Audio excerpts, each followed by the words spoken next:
Hey, welcome to the Ada from Africa review of the Cardano Africa Special, where we've got so much great stuff to go through. So let's get cracking.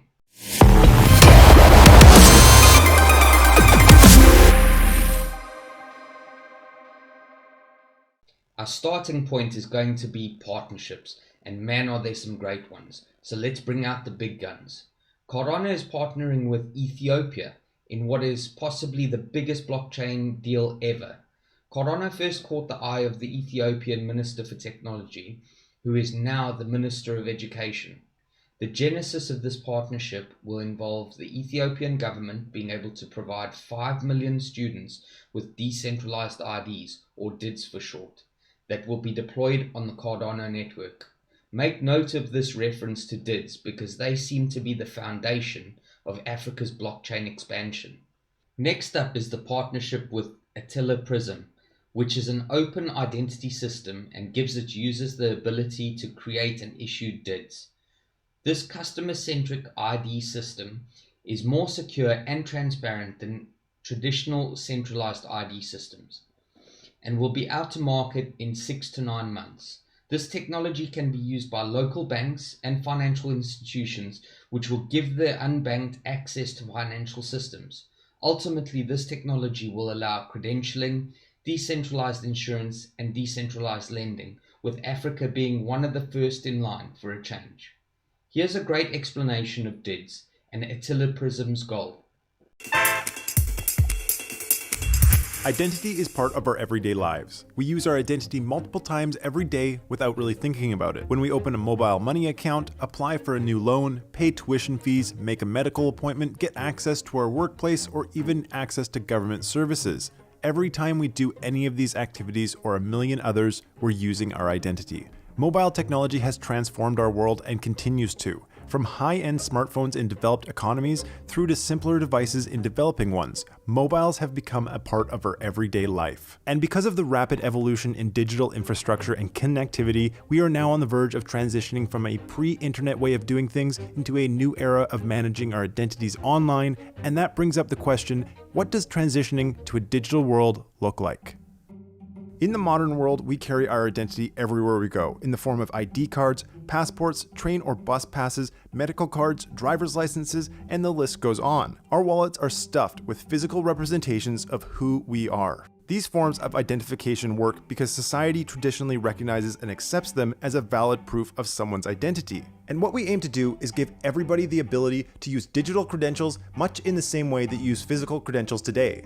We are building a way to enable digital trust, and this is where Attila Prism comes in. Much like how we store our credit and ID cards in our wallets, Attila Prism is like a mobile wallet for all your important documents, like government ID, diplomas, health insurance, vouchers, and more that will allow you to own, control, and share these verified credentials independently to any organization, agency, or institution at any time. Just like the framework that currently exists to validate physical credentials, digital identities need a set of standards to validate the authenticity of a digital identifier. When it comes to your digital identity, the decentralized identifier and the verified credentials standards allow you to easily prove who you are in a common format that is widely accepted and recognized, all while keeping your actual identity and personal information safe and secure, and cutting out any middleman.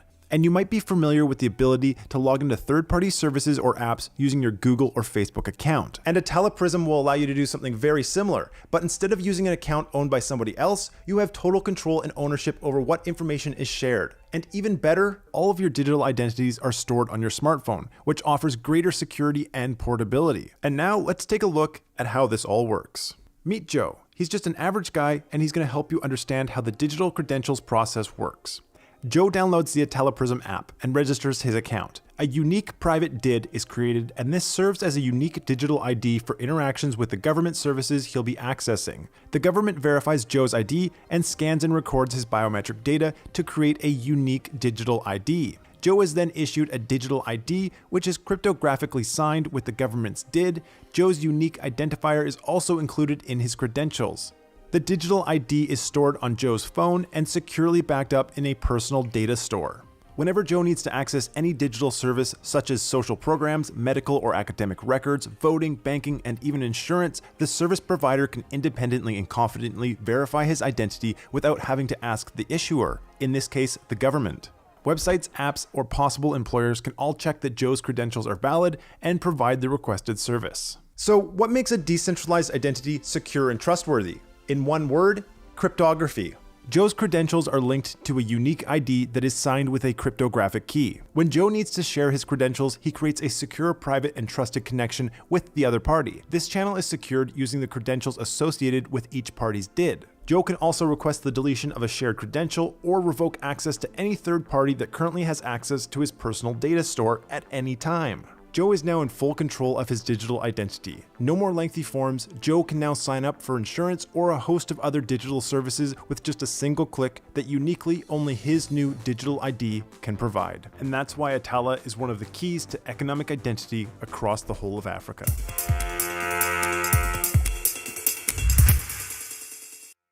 Next, we have another whopper of a partnership, which is the partnership with World Mobile.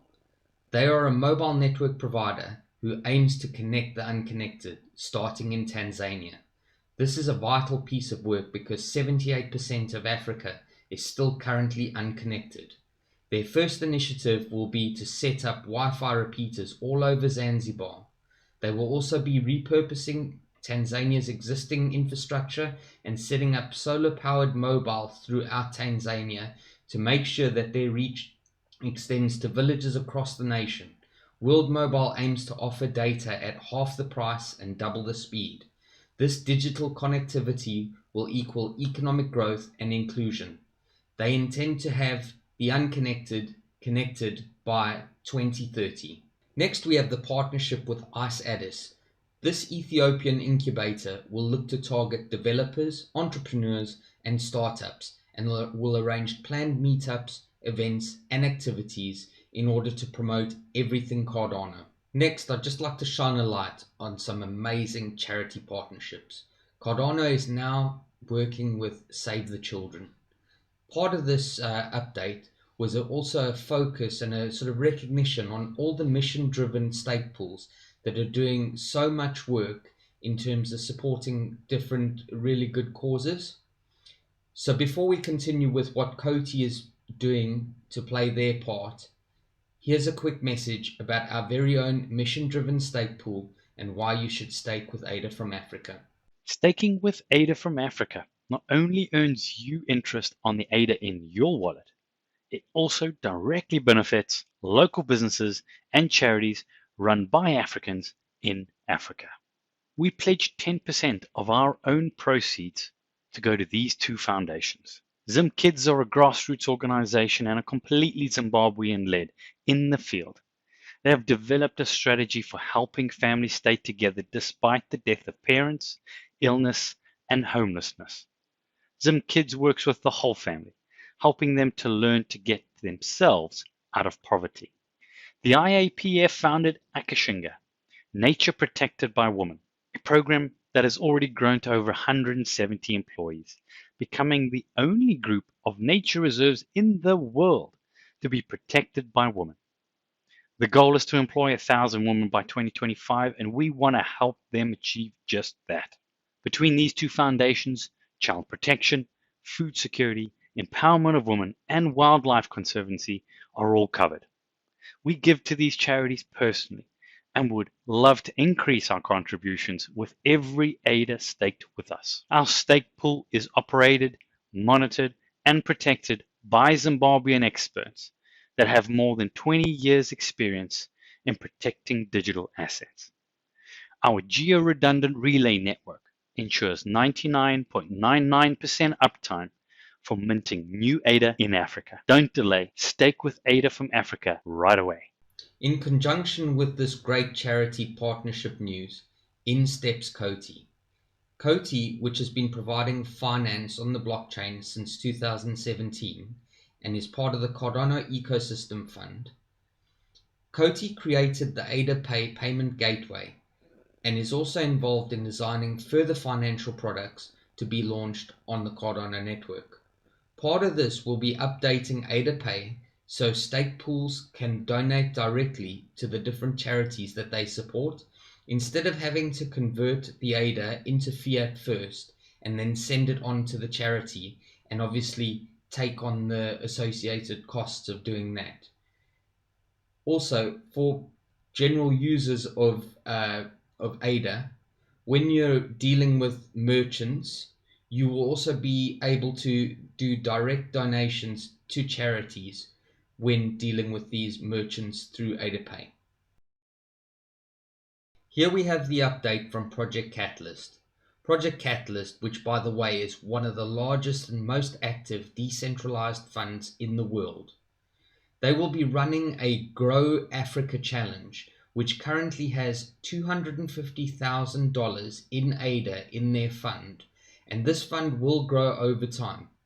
They're looking for ideas for programs and applications that will bring Cardano to Africa. They're specifically looking for applications and programs that will be impactful and be inclusive. So you can submit your ideas and view the ideas submitted by others through the Cardano Idea Scale page. So good luck with that if you're going to do that. Lastly, I'd like to touch on the segment where Charles and the team were interviewed by the Financial Times and were asked about the future of Cardano and why Africa. Here are a few highlights of how that conversation went. The Cardano team has a strong focus on the developing world because of their high demand for this new technology, as well as because Africa has no legacy systems to protect, which means that they are more open to embracing this new technology. The Cardano team are also very confident that leapfrogging is possible despite Africa's infrastructure gap. At the core is the idea of the creation of the digital commons, which will equal the democratization of innovation, and therefore innovation is no longer limited to exclusive centers like Silicon Valley. They also drove home the idea that DIDs will be the center to the foundation of decentralized marketplaces, supply chains, and decentralized finance. In terms of progression, they will be monitoring their success in line with the Digital Ethiopia 2025 plan, which has already been set out. The Financial Times interviewer felt that they could be considered Afro-optimists, but the Cardano team said that they feel more like Afro-realists based on the data. They also discussed the mission of driving down the cost of capital with the use of what they are calling RealFi. One example of where this will benefit will be in terms of providing funding to small-scale farmers. They also aim to turn Africa, as in the whole African continent, into a series of startup nations, which is really great stuff as far as I'm concerned. Closing off the Africa Special was John O'Connor, Head of African Operations. He finished by laying out some of the expected growth levels that we are likely to see over the next couple of years in Africa. He said that the 5 million DIDs for students in Ethiopia is just the beginning. He expects that 30 million DIDs are in the pipeline for 2021 already, which will lead to 100 million DIDs in the next 2 years. He also mentioned that when World Mobile launches in Zanzibar, their initial subscriptions will be 100,000 with more to follow. Also, RealFi loans will launch in Q1 of 2022. So, hope you got some value from our review, and I'll catch you next time. Cheers, guys.